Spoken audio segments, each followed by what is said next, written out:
IT 服務管理唔淨係關於處理員嘅工單咁簡單，重點係要確保你成個 IT 環境都可以順暢同高效嘅運作。但係問題㗎啦，你睇 ITSM 工具本身唔會自動幫你解決所有阻礙你前進嘅難題。好多機構即使有啱用嘅工具，都仲係面對住一啲長期存在嘅挑戰，令佢哋冇法真正達到營運卓越。聽落係咪好熟口面？你可能為咗應付審計而努力保持 CMDB 更新，急住想縮短 MTTR，快啲解決問題，成日都係被動嘅救火，希望可以轉去主動解決問題。仲有唔好忘記嗰啲無窮無盡嘅警報，搞到大家都警報疲勞。團隊有佢效率，解決方法係咩？ITOM 同 ITSM 整合。當呢兩個強大嘅系統一齊合作，ITOM 會為你嘅 ITSM 工具加持，帶嚟更高嘅可見性、自動化同埋控制力，等你可以正面迎戰呢啲挑戰。呢個就正正係 Service Desk Plus 同 Ops Manager Plus 可以無縫提供俾你嘅。點解呢個整合會徹底改變你嘅 ITSM？CMDB 永遠都係最新狀態。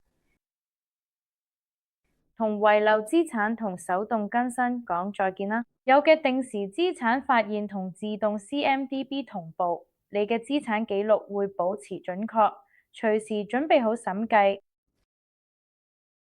更加快解決問題。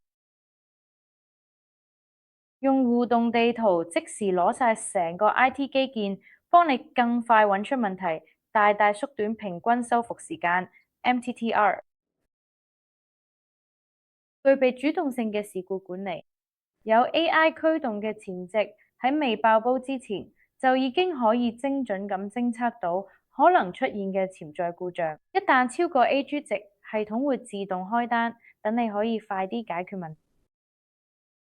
更聰明嘅警報管理，同唔必要嘅警報講再見啦。有冇停機排程器？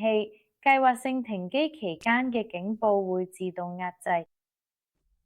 全面嘅整合支援 Ops Manager Plus 唔只可以同 Service Desk Plus 整合，佢仲支援 ServiceNow、Jira 同 Slack。想要更多彈性，用 REST API 就可以無縫整合任何自訂工具。準備好體驗 ITOM 同 ITSM 整合嘅威力未？